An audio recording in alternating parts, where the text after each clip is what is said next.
இந்த சனி பயிற்சி உங்களுக்கு தாங்க ரொம்ப சூப்பராக இருக்க போகுது. அற்புதமான காலகட்டம், தொற்றது துளங்கும். ஏன்னா 6ஆம் வீட்டில் போய் சனி போய் உட்கார்றாரு. அவர் போய் 3, 8, 12 பார்க்குறாரு. அப்போது சனி பகவானை வந்து கெட்டவன் சொல்கிறோம். அப்போ கெட்டவன் கெட்டிடில் கிட்டிடும் ராஜயோகம்.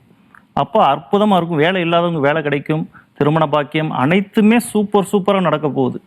அதே மாதிரி குரு பகவான் இது வரைக்கும் அஷ்டமத்தில் இருந்தார். இப்போ பாக்கியஸ்தானத்துக்கு போக போகிறார். பாக்கியஸ்தானத்துலேருந்து உங்களையே பார்க்குறாரு. ராசி அப்போ குரு பார்க்க கோடி நன்மை. அப்போ அனைத்து பாக்கியங்களும் குரு பகவான் இப்போ கொடுக்க போகிறார். என்னென்ன 16 செல்வங்கள் சொல்ல முடியும், 16 பாக்கியங்கள் என்னென்ன எதிர்பார்க்குறீங்களோ அனைத்திலும் உங்களுக்கு வெற்றி நிச்சயம். அதனால் துவண்டு போகாமல் நீங்கள் இந்த வாழ்க்கை உங்களுக்கு தான் அப்படின்னு இது போனீங்கன்னா சூப்பராக இருக்கலாம். அதேமாரி இந்த சித்திரை நட்சத்திரம் இதில் இருக்குது. சித்திரை நட்சத்திரம் கொஞ்சம் கோபத்தை குறைச்சிக்கணும். ஏன்னா போன பிறவியில் கணவன் மனைவி பிரிஞ்சவங்க, துரோகம் பண்ணவங்க தான் இந்த பிறவியில் சித்திரையில் பிறப்பாங்க.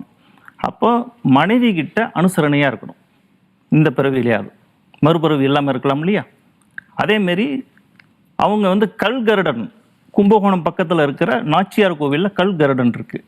அங்கே போய் அங்கே ஜென்ம நட்சத்திரம் அன்னைக்கு வணங்கி வரணும், சிறப்பாக இருக்கும். அதேமாதிரி சக்கரை பொங்கல் தானமாக கொடுக்கணும். அடுத்து பார்த்திங்கன்னா சுவாதி நட்சத்திரம். சுவாதினாவே அவங்க புல்லட்டு வாங்குவாங்க. புல்லட்டு இந்த மாதிரி பெரிய வண்டி இருக்குது பாருங்களேன், அந்த மாதிரி வண்டியில் போகணும்னு ஆசைப்படுவாங்க.